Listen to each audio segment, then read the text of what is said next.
Hello everyone, my name is Karine Rayson and I am the owner of the Crew Coach. As most of you know, I'm based in Australia, hence why I am doing a recording for you today. So trauma is an area that I got to know quite intimately during my time working for the Department of Justice and Corrective Services. I was working in maximum security prisons for 5 years, delivering treatment interventions, writing psychoeducational programs, and providing face-to-face counseling.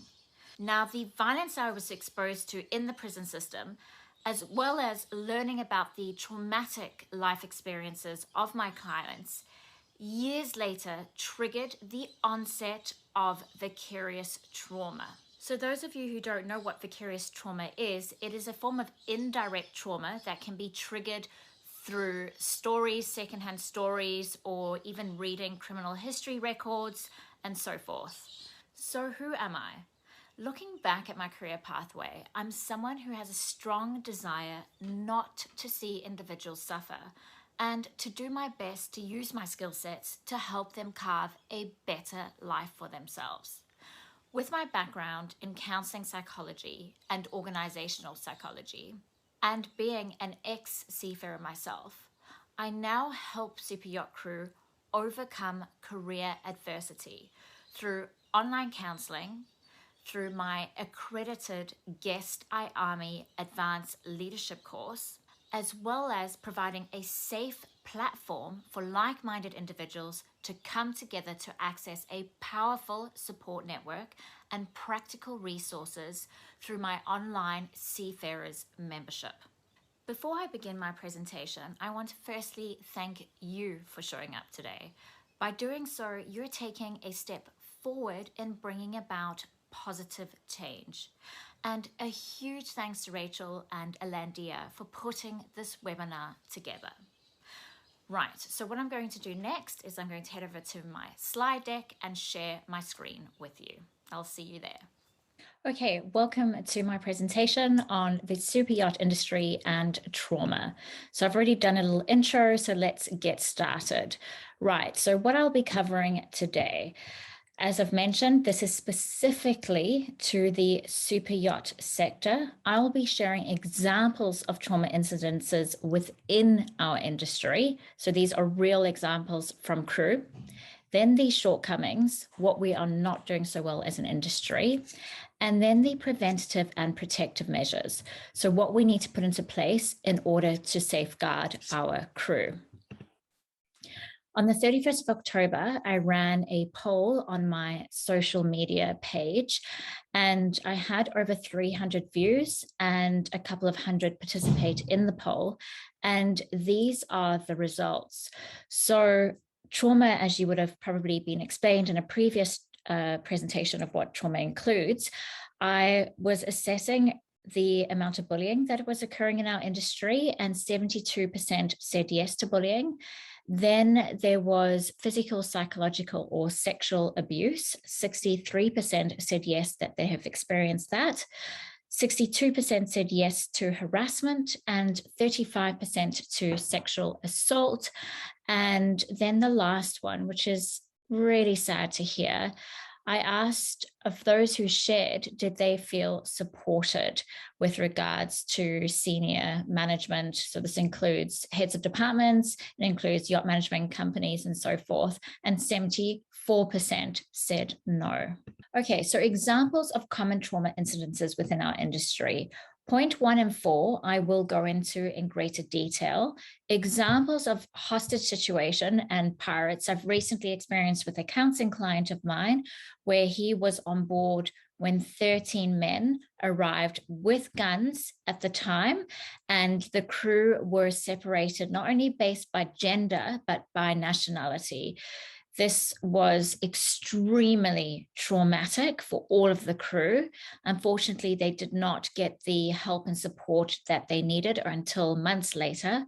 And my client is now dealing with post-traumatic stress.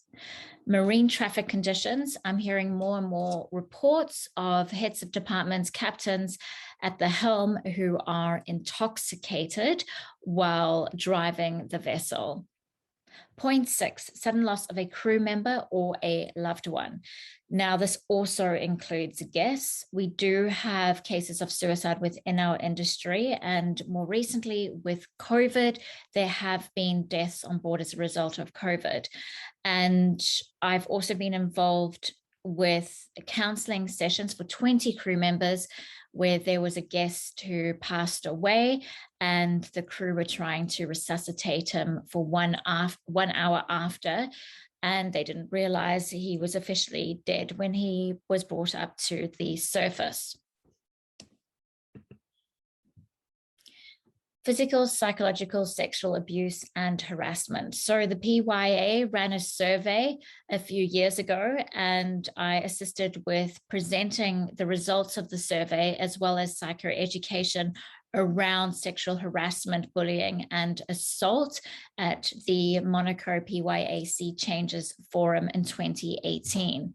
So these are examples from the survey that crew completed. Very, very powerful in terms of you understanding what exactly is going on in our industry. So unfortunately, what we do see in our industry is an abuse of power. So when the perpetrator comes from a place of power, then a lot of these incidences are shoved under the carpet and not dealt with correctly, and the reports are not being made due to fear.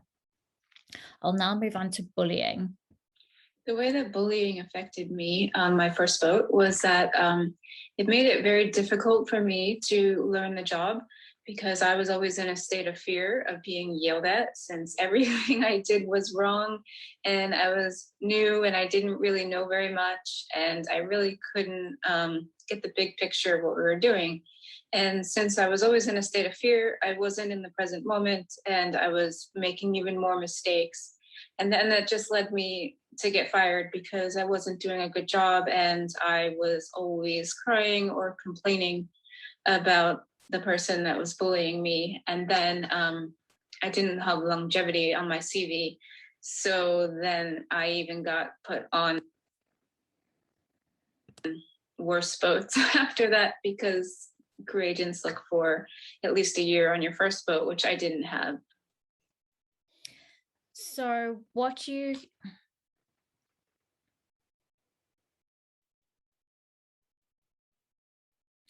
as you could see by my previous slide, 72% of crew that I surveyed said they had been bullied. And it is a massive issue in our industry. And again, it mostly comes through poor leadership. Unfortunately, leadership training is not yet mandatory in our industry. There is a stigma that we need to break, and that is leadership comes with rank. Leadership is not an entitlement. It is far more complex than that. In the Crew Coach Advanced Leadership course, we dive deep into how to be a transformational leader through learning practical ways in which you can expand your emotional intelligence. And this is vital.